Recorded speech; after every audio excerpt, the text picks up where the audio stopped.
So 50 basis points was apparently the magic number that the stock market wanted to hear yesterday. The minute Jay Powell said 75 points was not being considered, the market took off. Meet Kevin was playing his Buy the Dip theme song. He mentioned jumping into the TQQQ. That is the triple leveraged NASDAQ ETF that returns 3 times the gain of the QQQ. Of course, we all had a chance to sleep on it, and overnight we realized that 75 basis points wasn't something we were expecting anyway. So the market is doing its thing this morning, which is an important reminder that the triple QQQ also returns 3 times the losses when the market's down.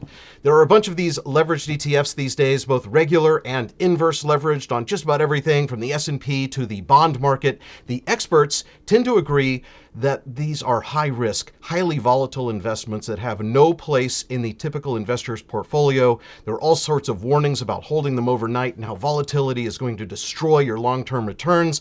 But a few economists disagree and say that using leverage, especially early in a young investor's lifetime, can actually reduce their risk. They say that that's because it actually diversifies the risk across time. They say they think about it this way.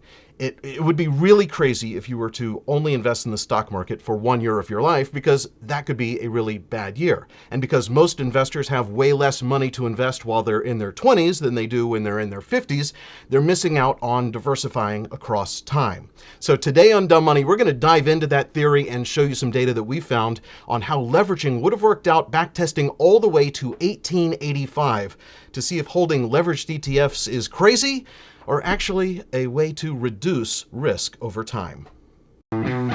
We are Dumb Money. 3 friends who turned $30,000 into $30 million using nothing more than Twitter and a zero commission trading account. The suits that work on Wall Street, they call those people the smart money. That's not us. Our goal is to help level the playing field for everyday investors. We are Dumb Money. Hey there, Dave here, along with Chris and Jordan. We are Dumb Money. Welcome to Dumb Money Live. A quick fun fact that I think deserves a smash to the like button. I mentioned data backtesting leverage. It compares 2 times, 3 times, and 4 times leverage and the effect of a typical ETF management fee on U.S. stocks all the way back to 1885, which seems to be a very important year in history because that is the year that Doc Brown helped Marty take a train ride back to the future. And it was also 3 years after the Dow Jones was founded and 11 years before they even published the Dow Jones Index, which was 12 companies at the time. So all of those fun facts together, I think, a long way of saying that I need you to hit the like button. Chris, Jordan. Yeah, hit the like button, Dave. We can't dive into this topic without kind of talking about the history of this topic within our little friend group here. So Yes. A few years ago, Dave came to us, and I think, like, I don't know, Dave was obsessed. Like, he would not stop talking about this for like weeks and weeks on end. And he basically came to us and said, hey, I've been doing research, and this is Dave, and this is many years ago. I think the number one way to invest is through the triple leveraged, I don't know, SPY or QQ, I don't know what it was at the time. At the time, it was the S&P 500, which I use UPRO as the leveraged ETF there. What did I tell you though? I said you're out of your freaking mind. You did. Like you said everybody exactly else. what everybody says. Every economist, except this has fascinated me in my entire life. And for the record, my entire retirement account is in leveraged ETFs right now. And so I do want to talk about, we saw this study from actual economists that said it might actually reduce risk, which that immediately got my attention. And this is not a new study. It's actually from a book that was published in 2010. The book is called Lifestyle Investing, a New, Safe, and Audacious Way to Improve the Performance of Your Retirement. And back in 2010, leveraged ETFs weren't as common as they are today, so all of their research was based on using margin, and they ran the numbers of 130 years of stock data, and they found that 2 times leverage reduced your lifetime risk by about 20%, and they say that it beats traditional strategies in every historical 45-year span, which is basically every working life. So, who ended up being right? Oh, okay, so Dave, let's just say this is a super, super controversial topic. Yes. It's a topic that very few people actually want to dig deep on. In fact, I read an article last night while preparing for this episode that blew my mind because this article essentially said that this was a way to essentially completely destroy your wealth, and to, it was one of those articles, right? And I read the article, and nowhere in the article did it cite any data at all. It literally just used the theoretical concept of, like, I think they call it, like, fee drift and churn drift. But volatility nowhere did decay. it list the data. And I spent many hours preparing for today's episode. Look, and we found a bunch of studies. Some of them are old. I found an amazing Seeking Alpha article. I don't know, you can read the title of it if you recall. But and the comments in that Seeking Alpha article, I don't know when it was from, of people that have tried to do the deep dive research and actually recreate, using fees, using transaction cost, going back. Well, they also look at the margin fees, right? So they look at, what it would have cost to borrow on every like is granular as this was not margin fee, not the Seeking Alpha article. It was I'm talking about this 2008 study by Yale, which is probably the land breaking. This is the de facto study that you need to look at if you're going to seriously consider doing something like this. Well, I think you also need to look at more, like, the analysis that this recent article did, not that I agree, really took more into accounted for both the management fees and what they believe would be the internal transaction fees of the derivatives that are constantly being purchased. Okay, and by the way, you can go down a wormhole and spend years of your life on this research, because there's so many factors to consider when you're trying to essentially determine if the fund could completely go bust, and what it would take for the fund to go bust, and what is the statistical likelihood that at some point over your investment horizon, let's just say it's somewhere between 10 and 30 or 40 years for this use case, what is the statistical risk that the methodology would cause you to lose all of your money or most of your money at any point, or you have to lose all of it, like at any point during that time, or towards the ending period to lose most of it, because then it would be all, kind of irrelevant. Well, and that's what the authors of this 2010 book say. They say use more leverage early in your life and wean yourself off of leverage later, so that you're basically spreading out a larger investment in the market for the entire life, instead of starting low, because when you're in your 20s, you don't have any money to invest, and when you're retired, you have a lot of money to invest. So try to front load some of your investments to take advantage of time. Well, they like it to investing in real estate too, right? Because you don't invest in real estate just by paying straight up cash for the value. You leverage into any sort of investment like that. And so why wouldn't you just leverage into the stock market as well? It's just another asset class. It's another factor exposure, right? But for some reason, leveraging into equities has always had this kind of negative connotation. Like, it's too risky to leverage into equities, but leveraging into your house is okay. So also, in alignment with this theory or this strategy, would be Nassim Taleb's, for those of y'all who haven't read Black Swan, highly recommend reading Black Swan by Nassim Taleb, would be his equity barbell kind of thesis, which is that you should not invest in the middle being kind of bonds and balanced and expensive types of fee-driven assets, that you instead should basically sink all of your money at the very ends, meaning the highest growth you can possibly get in the market, the most aggressive equity growth strategy on one end, and on the other end, essentially be in treasury bills. Okay, so and then everybody has their own kind of balance for 50-50, 90-10, something in between. But this goes along with that if you wanted to use this theoretically, I guess, as the tool on the aggressive end, right?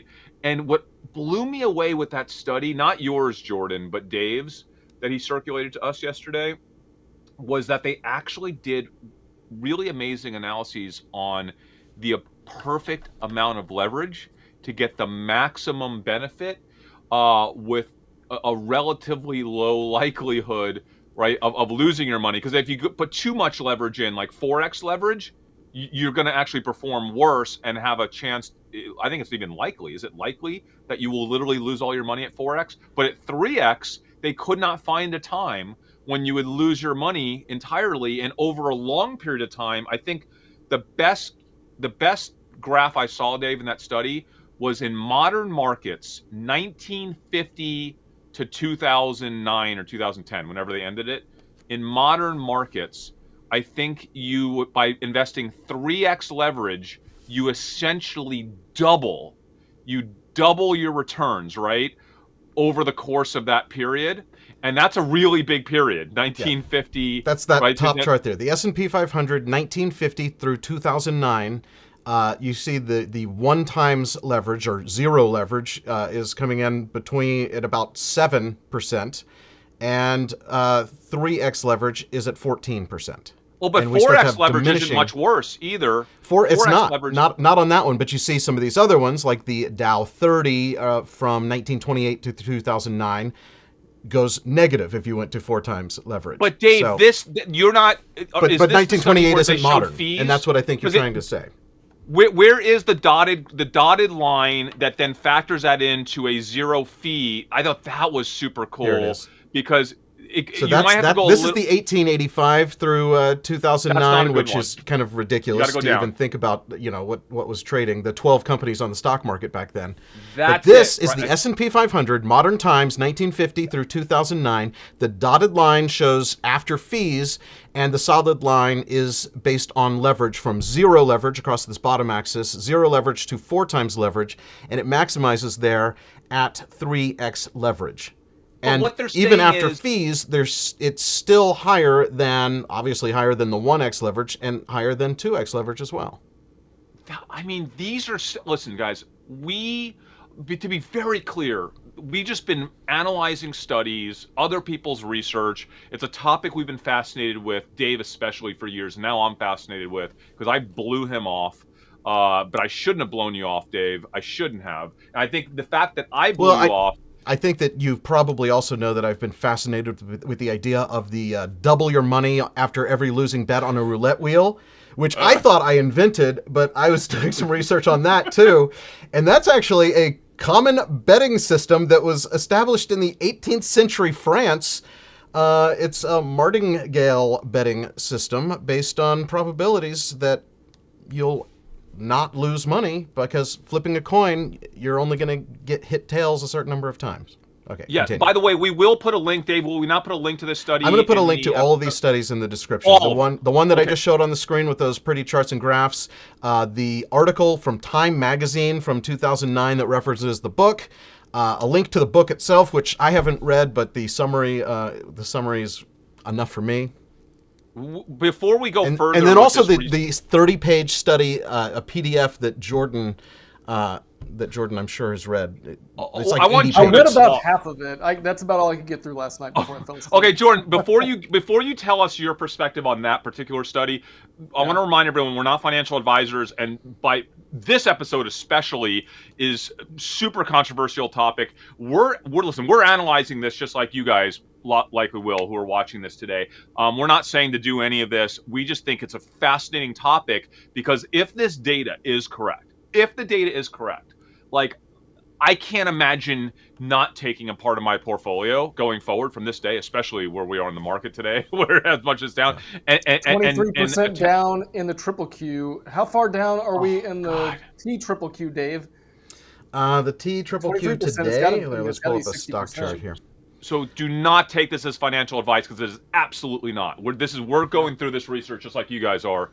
Everyone needs to figure out, their own decisions. So from that high yesterday to the low today, that is a 15% today. We know that. But overall, from the tippy top, from the tippy top. Yeah, let's pull this back. Why is my date range hard to find here? Let's pull it back here to a year. There's Is that the tippy top? Did I already draw that? Yeah. November. Okay. So that graph. Where's the? Oh, there it is. It's 58% down. Hurts. Yes. Hurts donut. And I will tell you, I will share with you my personal experience with this, and how theoretically I should have made a lot more money than I actually did. And this is something that I want to warn Chris about if he's actually considering doing this, is you can't get nervous, you can't freak out and close this position. Also, I would highly recommend not doing it in a taxable account because you are going to potentially have a huge tax bill. I'm doing it in my IRAs, and I actually took the pullback in the market as an opportunity to realize, oh well, my account is worth a lot less now than it was 6 months ago. And so I did a backdoor Roth IRA conversion on that new lower amount that I'll be paying taxes on, but now moved it to a Roth IRA so that I won't pay taxes on those future gains. But just some quick math. The QQQ was up 138% from the 2020 low until that tippy top high. And 3 times that would have been 414% of the QQQ. That's pretty insane. But the TQQQ was actually up 930%. So that volatility slippage that they talk about actually works the other way too. It works in your favor when it's going up. So instead of a 3x would have been 414. It was 138, so 3x would have been 414, but it was actually up 930%. And then when the QQQ dropped 22%, the TQQQ didn't actually drop. Roughly, when it dropped about 22%, it didn't drop 66, but it dropped only 58. So there's actually you're not actually getting that slippage and volatility crush that I've been warned about in the examples that we've seen recently. I just put on a trade that is okay. insane. Drum roll. I used to have a button called Instant Trade Alert. Do you want to know what I do? You want to know what I just did? Yes. Let's see if it works. Let's see if I'm doing this for the community. Did you buy call options on the TQQQ? I just bought weekly call op. No, Oh, no. 2 weeks out. 2 weeks out. Call options So do on the the math on the amount of leverage in that. Okay, so actually, no, Jordan, I bought them on margin. That's the best part. So Oh my I God. just bought, on margin call options on the triple leverage TQQQ. that makes me so nervous on so many levels for you. But I know you can afford it, and that's why I think the continuation of that disclaimer you were giving is our risk tolerance is very different than yours. You are a gambling addict. You are a degen, as they say in the Web3 world. No. I will say, though, that I actually used options on, I believe it was the whatever the short version of the U Pro is, the SPXU, I believe, back in the 2020 days. And I found that actually just buying the SPXU, I think that's the ticker, was more efficient than the options on it, just because of the premium there. Call options, by the way, these are call options, but it's not enough to where it's going to destroy me. I put it on because it's the last thing that anybody would ever consider doing right now. So let's do it and see how it works out. Yeah. The reality is, here's why I did it. I did it because after doing all of my research on this particular strategy, Dave, I admit that it will never know for sure because there's always we don't know what we don't know. We don't know if the market's going to react even worse than it has over the past 70 years, right? There could be something catastrophic, some tail risk in this that we're not factoring in. There's always tail risk with a triple leverage, right? Anything. But I do want to start to employ the strategy. However, I do not want to put a lot of money behind the strategy today because I do think there is tremendous tail risk in the market over the next few weeks and months. But I'm going to put the trade on through this option because the most I'm going to lose on this option is $20,000. Okay, Yes. So you've capped your losses. That's one of the upsides to using options is you have limited your downside risk to all of your money. If the market flips back here, even temporarily, like I want to get in on this trade, I'm just not prepared to get in quite on it yet. So it's a tactic, okay? But Jordan, what did your study say?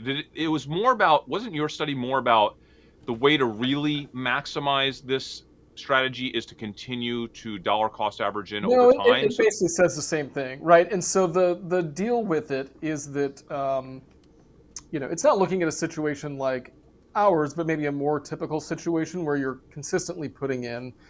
And it's the same thing. You want to leverage your money when you don't have a lot, right? And then Yeah. you want to scale it back. And so I bet that these two studies kind of worked off of each other. This one's earlier, it's 2008. So I bet the 2010 study, used this as a basis for some of the opinions that they have. It didn't go as far as like figuring out what level of, leverage is the right level, but it basically came to the same conclusions. It did look at a few different strategies, and they said that basically you could, the idea was that you could retire about 10 to 15 years sooner by employing this strategy than you could by just investing traditionally. Yeah, and we're not kidding. This is probably the world's longest study on the matter, and it is dense and difficult to read. Yeah. And it's so interestingly enough, I think, so there are two people that, so Piton Gaines actually quoted this study in a tweet that he put out in January, maybe. And I think this study is referenced in a really good book, which is The Psychology of Money by Morgan Housel. His problem with things like this is that he can't sleep at night if he does this. And I think that that's a big factor you've got to give yourself is, can you actually employ this strategy when you're getting hammered like you would be today, right? And so because Jordan, the sleep at night factor is big. In 2008, when the market for a very short period of time was down 45%? Does that sound correct? I think 45 to 46. 50%. Yeah. What? 46. Yeah, so almost 50%. So you're in a triple leverage ETF and the market's down 50%. And by the way, I think most of us don't really understand how these triple leverage ETFs work, because if you think about it, you might think that means you go broke. But that's not what happened, right? So it's not the triple leverage ETF, even in a 50% drawdown, 46% drawdown, didn't lose all of its value in 2008. And at that point in time, I think it was down 70. Was it down 70%, Dave? Is that about right? I'm seeing this is the SPY, and it was down 54%. And now I'll pull up. There you go. Well, I don't. Did we have a UPRO back then? I think they did the analyses. Yeah, they did the analyses as if it had existed that long ago. As if it had existed, and I want to say, I believe they said it was down 70%. So here's the thing, guys: when you're down 70% in your portfolio, that is a really difficult thing to wrap your head around staying in, because you're preparing that. You're like, I can't go broke, right? So you really can't do this with money that you absolutely 100% need to survive, because you won't have the mental and psychological willpower to remain in the trade. But as we all know, historically, at least as a historical precedence in our lifetimes, anytime the market has had a massive major move like that, it has rebounded just as sharply, right? Yeah, just as sharply, absolutely. whether it's instantaneous or not. So that would be the worst point to get out of that ETF, because that ETF explodes back on the upside, right? And the reason why I'm interested, there's like two reasons. There's two reasons why I'm interested in Dave's strategy of this triple leverage concept. The first reason is I believe that the government has shown us over the pandemic that they are willing to step up in these kind of worst case scenarios, even to the point of buying equities, okay? Which is what we saw during the Trump administration. So that leads me to believe, if I'm going to have that type of backstop, which is the number one concern with the triple leverage ETF, that adds a layer of comfort. The second thing is a bit more broad-based kind of thesis over the next few decades, but we talked about this in the show many times. I do believe that the next 2 decades will be the decades of automation, robotics, and artificial intelligence. I believe it will be equivalent, and decentralization maybe, but I think it will be the equivalent to the internet revolution, and before that, the industrial revolution. I think we just can't see it right now because we've been working on the technology for so long, investing in it so long, but we haven't really seen the fruits of all that labor yet. I think it's coming. I don't know when, but the next couple decades. Yeah. I think the beneficiary of that is enterprise. It's enterprise. And what that means is that we'll see the fruits of that come out in the equity markets. I just don't know how soon and when it's going to happen. So if I believe that, I believe that the markets generally over the next 20 to 25 years will probably see something similar to what we saw the last 20, 25 years, if not even better. And that, if I'm correct at least, if I'm correct, with some major drawdowns, of course, that would lead me to believe that this is a great strategy, right? Because let's talk about those drawdowns in a second, but I do also want to remind everyone to subscribe because we will be doing a full episode on the best ways to invest in the thesis of robotics and automation taking over the world and what that means for the stock market. So we are going to do that episode. So subscribe if you haven't already. And AI. Yeah. And AI. The whole replacing humans doing things with machines and computers doing things. Now, I do want to share my personal experience with drawdowns and the UPRO stock. I started doing this back in summer of 2019, Chris, you'll probably remember. And in a little over 6 months, I was up 30%, which I'm like, boom, this is amazing. Even with these drawdowns, it's amazing. We're going to keep moving through time. This line here is where I happen to move from one broker to another, and so that's where my record keeping is. It makes it very difficult to keep track of this when you've moved your account from one to the other. But you see, it kept going up until COVID hit, and you see this dramatic drop off. And that red line is where I got nervous and I unplugged the money printer. Right? Oh, and Dave! I unplugged. And I was like, okay, I'm just going to let it recover. And then this green line is when I got back in. So, I actually, got out high, bought low. That seems good so far. Yeah. But the market keeps going, and I got nervous again and got out. After you see that day, why would you get out there, Dave? Do you see that? Do you see that dip? It doesn't really look big on this chart, but it's like a day 5%. Like today, where they're saying it's the worst day since 1987 or something, right? And I just freaked out, and I'm like, okay, I'm just going to stay out of this strategy for a little bit because we're in we kept hearing the word unprecedented, and I hadn't heard the word that many times in my life, so I just got out. CNBC ruined this for me. So let's just watch what happened. I got out, and okay, it went up and then down and then up, and then I was like, oh, maybe I should get back in. Well, it just keeps going up. But this is summer, and you know how I'm on vacation and not really paying attention to the markets, sell in May and go away. So this next line is where I finally said, okay, it's late August. I'm getting back in. But I didn't get back into the UPRO, so I can't continue it on this chart. That's when I bought TQQQ. But you know that it outperformed the S&P over this time frame. But you can see that even right after I got in, it immediately goes down. It does every time, right? TQQQ even more exaggerated. Up and then down and then up and then down. So basically kind of break even from August through November. And I stayed in, and it just kept going up and up and up. But then, what goes up must come crashing down, which the TQQQ went down faster and harder, as we all know, than the S&P. So that is how I took a perfect strategy that had I not done anything, I would have made good money. I would have had just insane returns. Just for rough math, if you had put $10,000 into the TQQQ on January 1st, 2020, before anyone had heard of COVID, and you just left it in, COVID would have knocked that 10 grand down to 4 grand. But if you had held on and not did what I did, you didn't paper hands, while the money printer was buzzing, you would have turned you got that 4 grand back to 10 grand by June. And then its all-time high, it would have been worth $30,000. Of course, if you kept holding now, that 30 would be worth 18. But 18 is still, that's what, a 80% gain in less than 2.5 years? Even through this crazy turmoil. Up until today, with today's recent pullback. 80%, 2.5 years. Dave, what a roller coaster, man.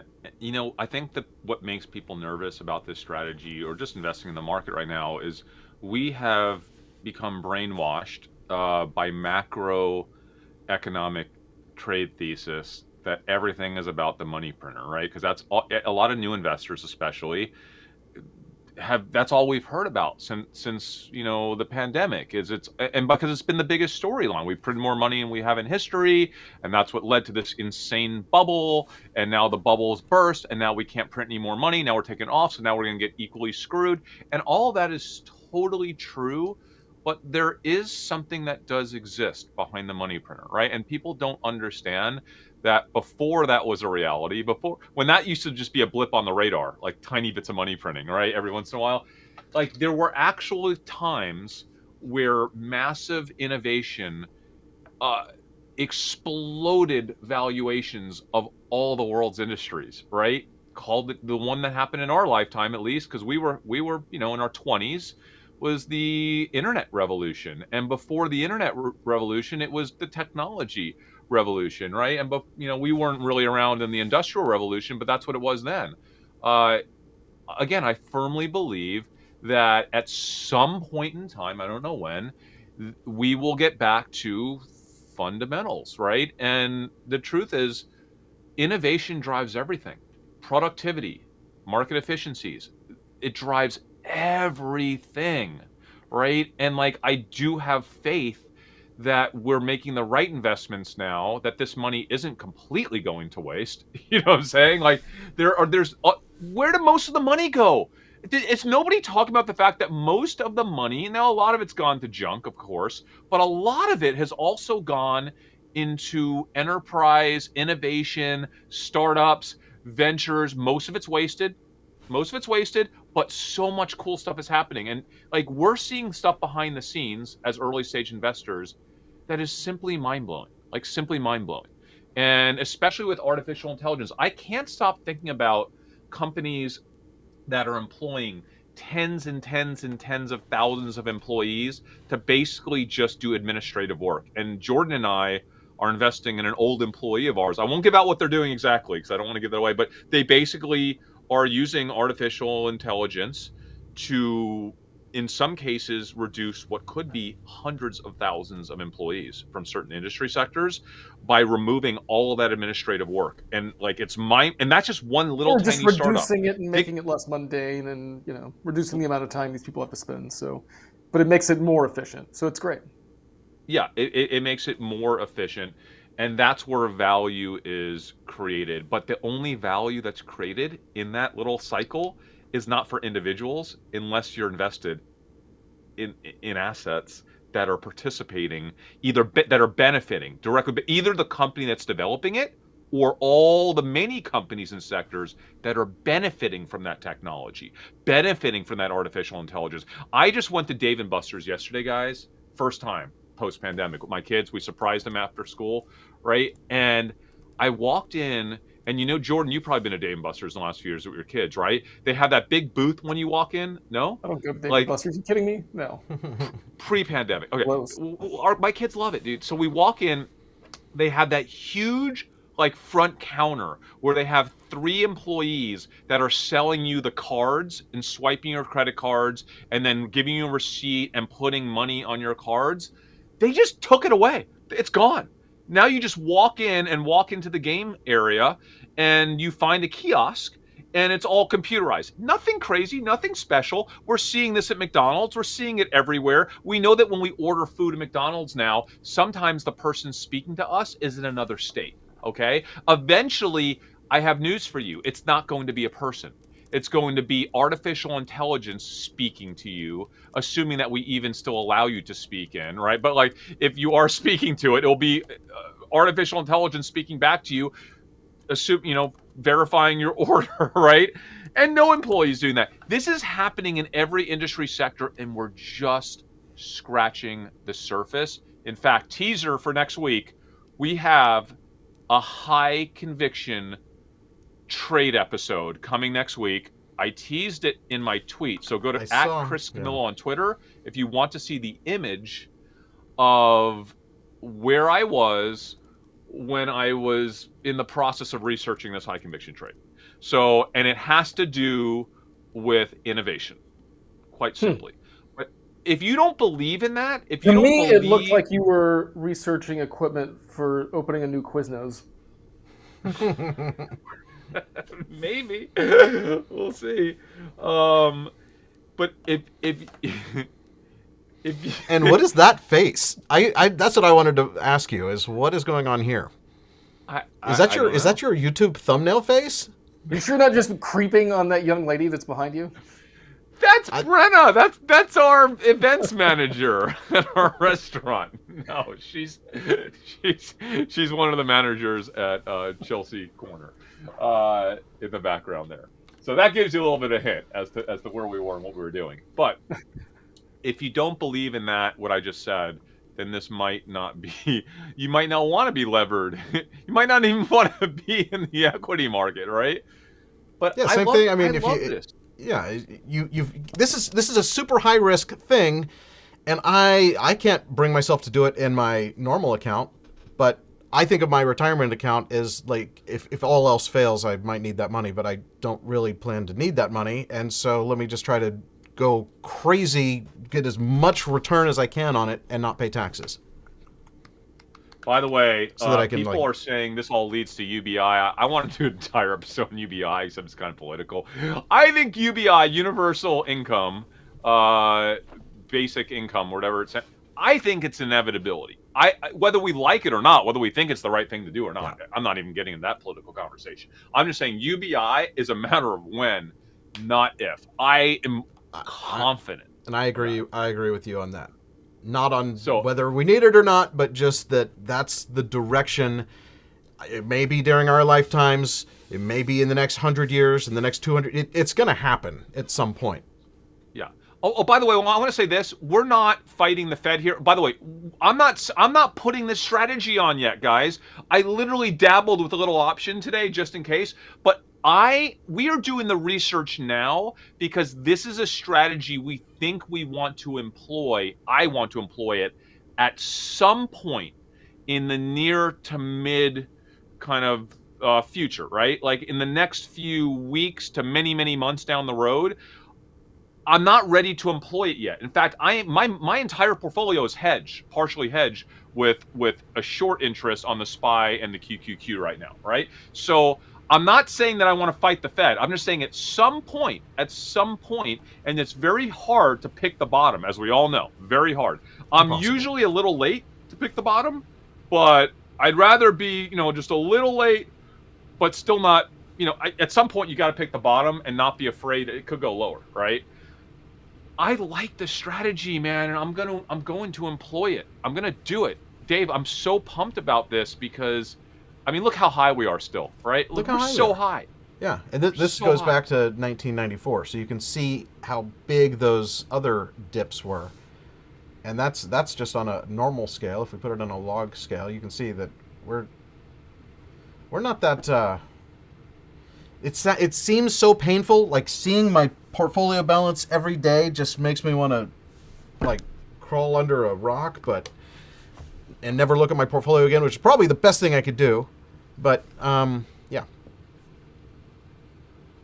We don't know the damage yet from the money printing cycle. We still don't know how deep the pop is going to be. Like, we don't know. We nobody really knows. But I think, guys, the worst thing about this is that we have multiple things happening at the same time. This is not all about inflation. It's about a combination of inflation plus massive supply chain issues happening at the same exact time, right? So, like, if we can kind of imagine a scenario where the inflationary fear, because it's all fear, right? If it just starts to level off at some point in the next year, let's just say, and then imagine at that same period of time, supply chain starts to get just a little bit better. I'm not saying it's going to be perfect, like it's going back to where it was 3 years ago. I'm just saying, what if these things start to level off? We know the market looks forward.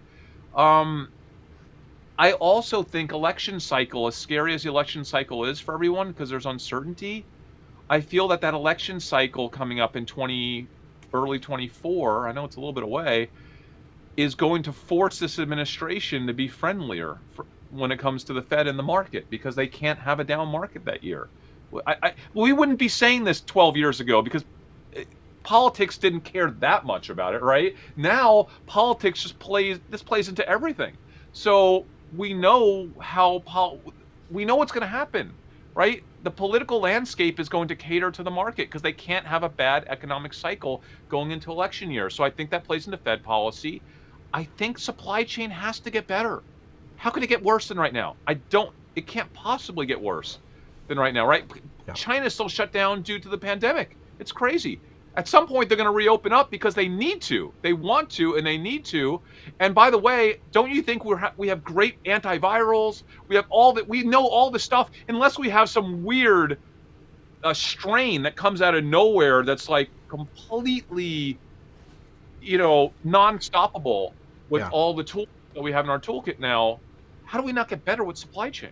So, Chris, let's talk about the idea of when to even consider getting into a leveraged ETF position, because right now we can't pick the bottom. Should I get on the sidelines again and not be in my triple leverage position? Because we know I got burned the last time I did that, but it seems like we might have more down days than up days, and that is the thing that over time deteriorates your capital in this type of a investing scheme, and that's really what it is. It's a scheme. Oh, by the way, yeah, thanks, Parrot Trader. European War. Forgot about that one. Oh man, like this is bad. The macro is bad, and it's so bad, right? Dave, I don't know. I think, what if you don't have to choose? What if you just dollar cost average in over time? I know you're already in it, so it's a harder decision for you, but for people like me, what if I just kind of slowly over the next 6 months just kind of put a little bit from my unlevered portfolio or negatively levered portfolio into this, and as I come out of that, I'm so leveraged all the time anyway in a long market, it almost doesn't matter for someone like me. But for someone that wants to do this, I would say, I don't know, maybe it's a mental Not someone, thing, right? me. What should I do? I don't know. I don't know what you should do. I don't know. I just think this is worthy of conversation. And if there are smart people watching today, read these studies and spend some time on it for yourself, because it's not about a decision that you make this year.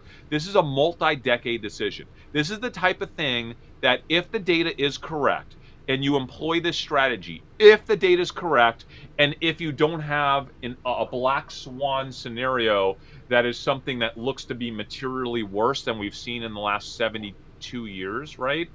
In that scenario, it appears to me at least like this could be a freaking game-changing decision to be in something like this, because it would theoretically double your annual returns. Oh my God, or triple. No, the data, the triple leverage says the data will double, not because of both the fees, the transaction cost, all the negative stuff. So you gotta be in the triple, I guess. You have to be in the triple to get closer to a double. After double. But Dave, the compounding effects of all of a double after fees. That's, you know how insane that is? Doubling a market that historically just goes up. We have big down pulls, big pullbacks, but over time, over any 45-year, this is what that one study said, over any 45-year period, being 2x leverage comes out ahead of being just a traditional investor. It's worthy of conversation. It's worthy of research. It's worthy of people's time to look at it, consider it, debate it. I'm gonna as soon as this is done, we're gonna I'll link that in the description. You guys go to the comments of this video just to give us your thoughts. I'm very curious as to what everyone's thought, because this is one of those things where opinion matters, because there's no right answer. Yeah, and I'm sure someone will have the right answer. But yeah, Dave, I think there's no right answer, but there is a lot of research if you're willing to read through it, and the research seems pretty good to me. I mean, I know people are trying to poke holes in it, but I haven't seen anyone be able to poke a hole in it yet. And it really is insane that the media is talking about this stuff just uneducated, like it's crazy. And that's where the opportunity is, because if everybody were doing it, I don't know, like, would it... It's just weird. It's it's weird to me that this. That's could why you actually shouldn't be really real. take advice from the media, right? But so- even, of course not, Jordan. Because they're not absolutely. I mean, they're not. just trying to get clicks and views and things like that. Yeah. And so if somebody's advertising clicks and views, you can listen to what they're saying, but they're not the ones to take advice from. But timeline matters, of course. I think Talon Gates, great point. Now, we've heard of the inverse Kramer index. Is there a triple leveraged inverse Kramer index that we could find? Yes. I think, for me, I'd like to believe I'm still on a 30-plus. I hope I'm trying to be healthy with my life. I like to believe I'm still in a 30-plus year time horizon for my investments, so I can strongly consider something like this.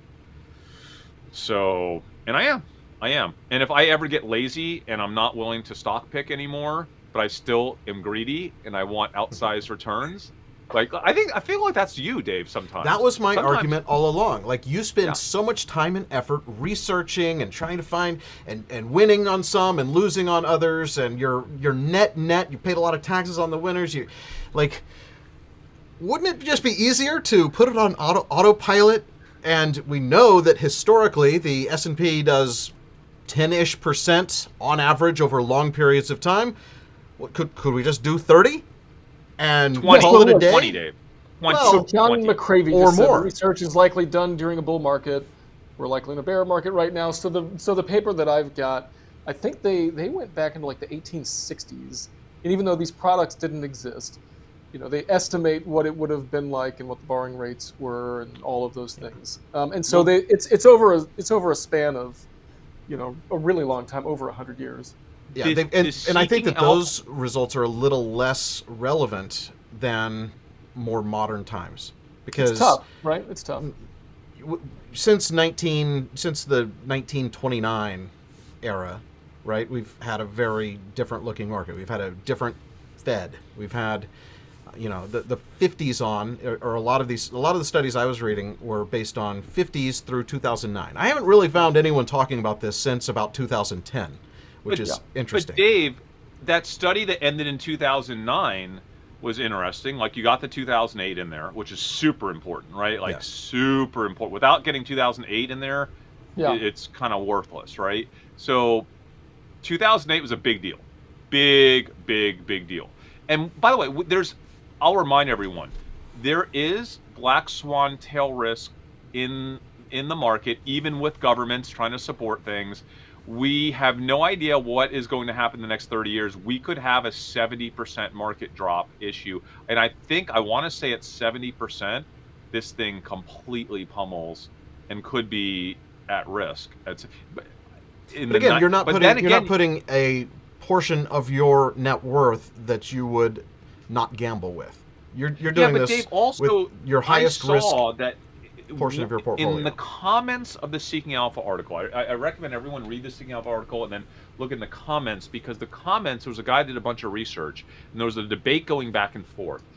And he claimed that he did the math, and because of the way the derivatives work, in a very short-lived 70% market crash, that this only lost 74%. He said it was very weird to me. I didn't understand, or maybe it was, I don't understand how that's possible, but he did the math and there was some debate around it.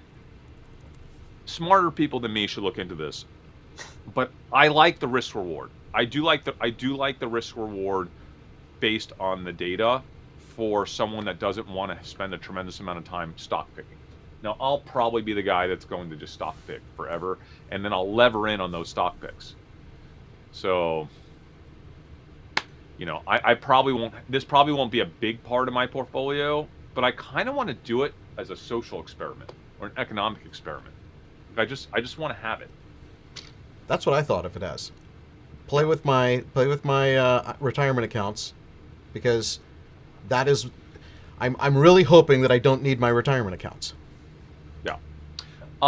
So I haven't spoken to you two guys yet. I want to tease something for next week. I'm trying to coordinate this for next week.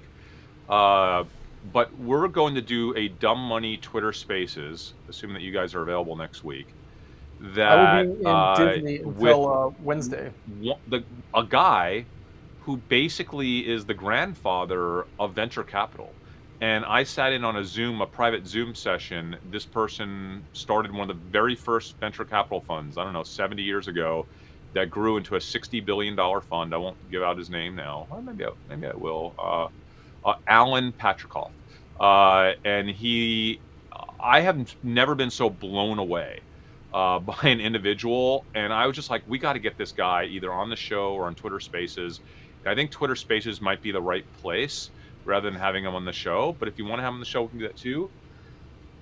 Fascinating story. He is in his 80s. He's in his 80s, and he works harder than any of us still. He just opened up a new fund, right? His third fund, raised $50 million for it, and his fund is focused on publicly traded companies that are focused on, I forget what he calls it, basically this generation of older people, like really older, like age 60 plus, and that's all they invest in. And he has a really strong thesis around it. And dude, I'm telling you, the stories he can tell you. I think a lot of our community has an interest in the other half of what we do, but we don't really talk about it on Dumb Money Live because we're focused on public markets, and that's why that would be a better Twitter Spaces than a YouTube show. But follow the Dumb Money Live Twitter account. Is it dumbmoney.tv? It's Dumb Money at TV. Dumb Money TV. There's a fake account that has a dot in there. Don't follow that one.